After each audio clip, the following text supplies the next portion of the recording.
అలాగే సమస్య సాధన శక్తి మీ లోపల ఉత్పన్నమవుతుంది. అన్నిటికంటే మించి టీం వర్క్ అనేది డెవలప్ అవుతుంది. ఇంత అద్భుతమైనటువంటి కార్యక్రమంలో పాల్గొంటున్న మీరందరూ కూడా చాలా ధన్యులు.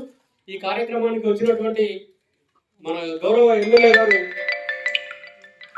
మనల్ని ఉద్దేశించి ఇప్పుడు తన ప్రసంగాన్ని ఇస్తారు. జాగ్రత్తగా వినాలి.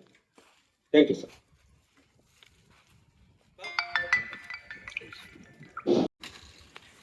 ముఖ్య అతిథిగా వచ్చేసిన మన డిగ్రీ కాలేజ్ ప్రిన్సిపల్ అందరు వాడు, ఎందుకంటే ఈయన వచ్చి నుంచి పెరిగింది, బిల్డింగ్ కూడా కన్స్ట్రక్షన్ అయిపోయింది. అదేవిధంగా మానవతా దృష్టికోణం ప్రకారం ఆయన మధ్యాహ్నం భోజనం కూడా ఏర్పాటు చేసిన ఘనత మన బుచ్చయ్య సారథి అని మనం ఘనంగా చెప్పుకోవచ్చు.